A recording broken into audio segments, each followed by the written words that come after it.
سوريا في عنده بيت يقعد فيه. انت بتخيل انه لو في واحد سوري بيته موجود في سوريا وهو آمن مطمئن بيقعد عندك هون ساعة؟ يبقى هنا ساعة واحدة.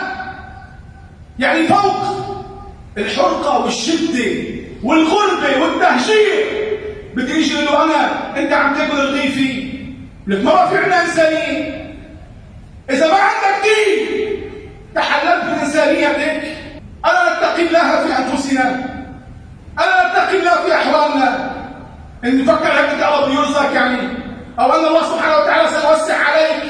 طبيعي اننا نعيش مضغوطين جميعا، كلنا تمارين بضغط وبشده وبقله وبفقر وبتعتير، ولكن تعالوا لكم مع شغله. اللي فعل فينا كل هذه الافاعيل هذه السلطه الفاسده الحاكمه. هذه السلطه الفاسده الحاكمه، مش الشعب الفقير، مش الشعب اللي يتهجر واللي بيبحث عن لقمه عيشه واللي بيشتغل بالليل والنهار حتى يامن نفسه ويامن اولاده.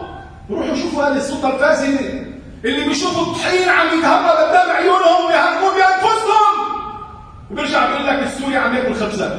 ما انت عم تهرب الطحين عم تبيعه بسوريا. ما رغيف الخبز اللي عم ينخبز بلبنان اللي ياثر على الطحين، لا، التهريب للطحين هو اللي عم ياثر.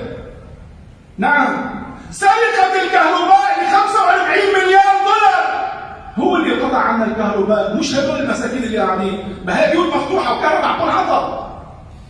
المياه اللي هي اصلا لم يحسنوا استخدامها والتي سرقوها هم هي اللي عم تقطع عنا.